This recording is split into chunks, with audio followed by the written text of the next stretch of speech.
odds at the Scarlet Pearl Sportsbook. When it comes to a struggling football program, the key to breathing some life back into the locker room is juice. And Pearl River Community College is about to get a double shot of concentrated pulp from one of the most high-octane high school football coaches in the entire state. As first reported by the Sun Herald and later confirmed by News 25 through a source, East Central headman Seth Smith is stepping down from his post to accept the same position at PRCC. Smith just wrapped up his 7th season in Hurley, guiding the Hornets to an overall mark of 53-34 during that span. Perhaps even more impressive, East Central was a combined 32-7 over the past 3 seasons, including a run to the 4A state title game in 2017.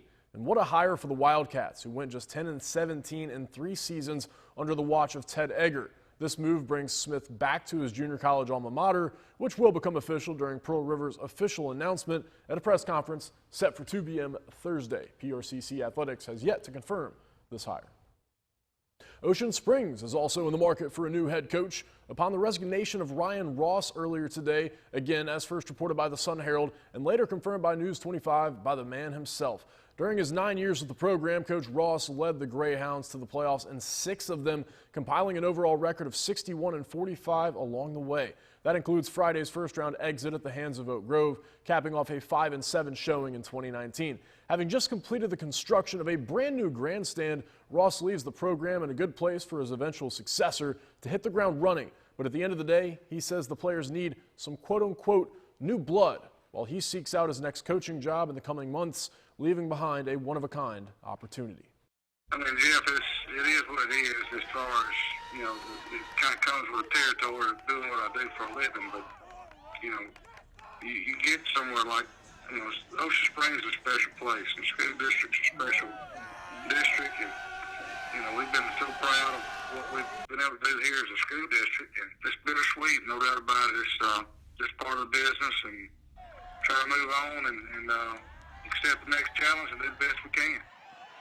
Coach Ross says his tenure at Ocean Springs High School runs through June 30th. As if the gravity of a do-or-die playoff scenario wasn't enough, Gulfport doubled down on the pressure in its first-round matchup against George County and lived to tell about it. In a game the Admirals converted just one more extra point than the opposition, they finally erased what was a 7-game first-round losing streak with a 20-19 victory over the Rebels. Their reward is yet another News 25 game of the week in the form of a rematch with the defending 6A South State champion Oak Grove Warriors, who already took down Gulfport 37-13 on the first Friday of September. But that was a long time ago, and ever since that home loss, Gulfport is 8-1, fresh off its 3rd straight Region 4 championship. They say it's hard to beat the same team twice in the same season, and that's exactly what head coach John Archie is banking on. Our guys understand now that, you know, win or go home now. You know, I think we kind of had a double-sided pressure last week. It's win or go home. Also, you know, that 9-year jinx of getting out the first round of the playoffs on us last week. Now it's just we got that pressure, you know, we got to win or go home. And I'm kind of playing that in my guys' head. You know, I still don't think that we got the respect that we need. And, you know, our guys kind of understand that also. We're trying to gain that respect. The Admirals and Warriors will kick things off from Gulfport's Milner Stadium at 7 p.m. Friday. From Game of the Week to News 25 Student Athlete of the Week, it's hard to imagine the Admirals moving on at all had it not been for the services of Tommy Johnson. The senior wide receiver went off in Gulfport's dramatic win over George County, posting 11 receptions for 144 yards, both career highs, to go along with that first quarter touchdown catch and run you just saw. And Johnson has really come on as of late, averaging 111 yards and a score per game over the last month. The speedy wideout also received an offer from East Mississippi Community College on Monday. Right before the end of the first half of Gulfport's win over George County, someone from the student section, I think it was Greg McGee, asked me if I was going to Gulfport versus Pascagoula hoops on Tuesday. It's going to be lit, he said. Well, it's Tuesday, and my answer is a resounding yes. 4-1 Admirals hosting the 5-0 Panthers, a rare early season matchup of who's who prior to Thanksgiving. And would you look at this, the jacket is already coming off in the first quarter. Uh-oh, pretty ball movement from the Admirals, and Deion Drake as the beneficiary splashing around in the deep end of the pool. Gulfport takes an early 4-0 lead. Get your popcorn ready, because Drake is just getting started. This time on the dribble drive, stops, pops, and one. Falls 7 times, stand up 8. Dwayne Wade said that. Pascagoula would eventually stop the bleeding as Carlos Rivera Martinez sets it up for John Davis III. Nice look inside, and the Panthers very much came to play in this one, but so did Gulfport.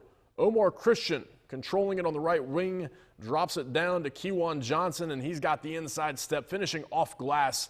Admirals right back in control, but the Panthers just refusing to go away, working the ball around the perimeter, and it's Liberian McCovery from the land of good and plenty.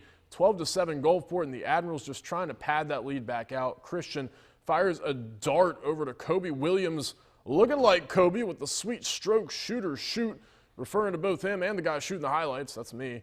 And anyone else that wants to get one up on a Tuesday. Christian all alone on the break makes it 20-9 Gulfport. Timeout Panthers, and while the gap would shrink to 5 heading into the break, the Admirals would take care of things in the second half, winning this one 57-49 final. Both squads now 5-1. The D'Iberville baseball program is sending one of its own to the next level. This morning, senior pitcher Colby Toubray signed a national letter of intent to continue his career on the diamond with Jones College, who's just 3 years removed from winning the NJCAA Division II World Series. And as the ace of the Warriors staff, the left-handed hurler is ready to bring his 4-pitch mix to Ellisville and join the winning ways of the Bobcats. It's just great knowing you're going to be a part of something that they got the same idea as I do about baseball, wanting to win, and they do win. And I just want to be around a group of people who have the same ambitions as me. The fight, the bulldog mentality that he can get anybody out that has a bat in their hand.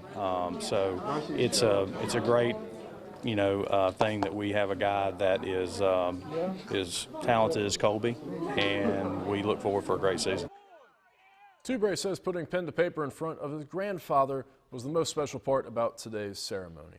All right, Tanner, time for the WXXV play of the day, which goes to Samir Dowdy out of Auburn. And just look at the disrespect. Doesn't even watch his own shot go in. But that's not even the half of it. Breaks his man's ankles not once but twice, and then retreats behind the three-point line only to deliver the crushing blow from where else? The land of good and plenty. Now, we know News 25's Gabby Easterwood was thrilled about this one. Huge Auburn fan, rightfully so. And do we have like a P.O. box or a shipping number we can get this man some new skates, because he just blew his out? That could have been Zion Williamson territory there. Yeah, could have been, Jeff. Could have been. But he went to Colgate, and Pelicans aren't going to draft him first overall, so I digress. Jeez, you're taking the words right out of my mouth, my good friend. Sometimes I just leave you speechless, don't I?